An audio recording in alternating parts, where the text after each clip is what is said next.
today's video, I'm going to show you how I document all of the processes and workflows for the Unicorn Factory inside of Airtable. So without further ado, let's get into it. Hey friends, welcome back. So the other week I did a stream with Aaron on the Automate All the Things YouTube channel, and one of the topics that we discussed was how I documented all of the workflows and processes for the Unicorn Factory and all of my other no-code projects. So after the stream, a few people reached out because they wanted to learn a little bit more about how I organize my no-code projects inside of Airtable. So I figured I'd make this quick little video here and take you behind the scenes of the documentation for the Unicorn Factory, show you how it's all set up, and then give you a few little tips and tricks on where you can get started if you want to start documenting your own processes and workflows for whatever no-code projects you're working on. Before we dive into it, do me a quick little favor, hit that subscribe button if you haven't already. Also, I'd very much appreciate if you could leave a quick little like on this video. It helps the channel out a lot. But with all of that being said, let's get into it. So here we are behind the scenes of the Unicorn Factory documentation that is all stored inside of Airtable. And so you can see here at the moment, I've got 5 different tables, one for all of the different Webflow pages that I have on the Unicorn Factory, one for the different workflows that I run. Then I have got one for all of the different emails that I have currently running for the Unicorn Factory. And then I've got an overview of all of the different tools that I used in workflows, as well as certain workflow categories, which can also be referred to as different features. Now, I'm not going to be diving into the Webflow pages in this video. I'm going to dive into that another time. But let's just dive straight into the workflows. So as you can see here, at the moment, I've got 58 different workflows that are running on the Unicorn Factory, and I've categorized them all by the different workflow category or feature that they are part of, as well as what tool they are using. Now, when I set it up, the way that I set it up is that I can just add the name for a workflow. So in this case, this is the portfolio sync workflow inside of Parabola that automatically updates all of the case studies and portfolios of the different freelancers every single night at 8 a.m. The main reason why I run that as a sync is so that I can import Google Analytics page views and then report on that in the freelancer dashboard. So you can see here that I've got a little description explaining what it's all about.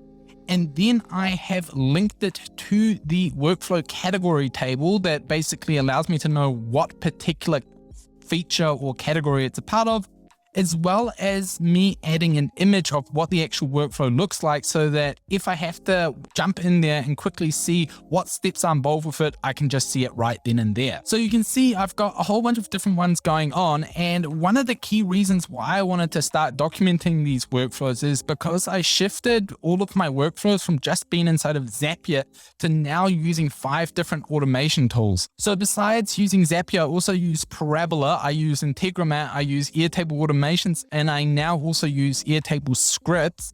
And so in order for me to make sure that I'm not duplicating certain workflows, I had to make sure that I can document them all and then match them up with each other. So one thing that has made this a lot easier to manage is the fact that I've also categorized it by feature. So I can now look at all of the individual steps that are involved with the onboarding process, and then just go into my workflow categories section and see what the different workflows are that are part of that particular feature. That, when I started setting up, made me realize that there were a few workflows that I had set up that actually did the same thing. And so it really just gave me the opportunity to clean up a whole lot. Now, another thing that is really important for the Unicorn Factory is to make sure that I know what emails are going out. Now, as you probably know from some of my past videos, I use MailerSend to send out a lot of transactional emails. But before I got into MailerSend, I actually just used the Gmail by Zapier app to correspond with my clients or my freelancers. So what I've done here is I've actually documented all of the emails that are currently going out. I've added a screenshot of the actual email so that in case I need to have a quick look what it's all about, I can just jump in here and see what it is. Now, again, this here is really important to link to a particular workflow, because you want to make sure that if you have an email like this set up, that you're not accidentally sending it twice. And so again, having documented all of this has been a huge advantage. Now, there are a few different reasons why I decided to start documenting all of the workflows the way that I am. And the main reason is because it just gets a lot easier to keep track of all of the different things that are happening inside of your no-code projects when it's all documented in one place. Now, when you're getting started, it's not as much of a problem if you're only using one automation tool and you're using Webflow. But as soon as you start to scale and you start to add more workflows, you start to add more emails, and you start to add more tools, things get messy really fast. So you need to be sure that you can access all of the information that you need reasonably fast, and doing it in something like Airtable just makes that really easy. Another real big perk of starting to document all of these processes is that it's now made it easier for me to actually outsource certain aspects of the work, because now I can actually just show them exactly what part of the project needs to be fixed, what I want them to fix, and I can use these things here to show them what exactly I want them to do. Finally, one of my big goals with the Unicorn Factory is to expand into other countries over time. And in order for me to make that happen, I'm actually going to need some people to help me with the build of these sites. So being able to document all of this means that I'm actually creating a step-by-step process of setting up something like the Unicorn Factory. And so that has really helped me get into the right kind of routine in terms of making sure that what I am improving in the platform gets documented. Now, if this has convinced you to go and start your own documentation base, then one recommendation that I have is to actually just use the Airtable web clipper to send all of the information from the different tools that you might be using to Airtable. So an example of that is I jump into Zapier, I select one of the workflows that I'm currently working on, and then one thing that I can do is just click on the Airtable web clipper tool, then select workflows, and then what I can do is automatically populate that information with certain information that I might need. So for example, what the name of the workflow is, what the current status is. I can even add an attachment, which is an absolute game changer. So you can just screenshot a certain section of your workflow, or you can do an entire page screenshot and it will just automatically add it in there for you. You can then go and select the fields that you've currently got set up inside of Airtable. So if I want to select Zapier as the tool that I'm using, I can just do that in here. And then you can also categorize it, but whatever workflow category it's a part of. So this is part of nothing, but just for the sake of the example, I'll select freelancer profiles.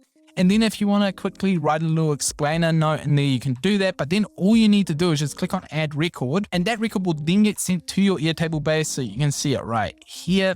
And just using that web clipper tool is just a really great workflow of getting these types of information sent to Airtable fast. So the way that you can set up your web clipper tool is, first of all, you have to download the Chrome extension, but then you just jump into apps, and then inside of the web clipper tool, you can select what fields you want to make available in the actual web clipper, and then you can even pre-populate it with default information. So for example, inside of Zapier, this is the name that I am most likely going to use. So you can actually pre-populate it with the page title. You can also use the page URL if you want to store the link somewhere. So the web clipper tool is a really awesome way to keep track of all the documentation. And that is how I document all of the processes and workflows for my no-code projects. So besides having this one, I also have a few other ones for different projects that I'm working on. And I can tell you right now that it just makes things a lot easier when it comes to making sure that things are not breaking in your no-code projects, to make sure that it's easier for you to outsource work to freelancers who might be able to help you with Webflow things or Zapier things. So I highly recommend looking into starting to document certain workflows for whatever no-code project you're working on. But other than that, I want to thank you very much for sticking around for the entire video. If you have any questions, let me know in the comments down below. Other than that, I'll see you back here for the next one.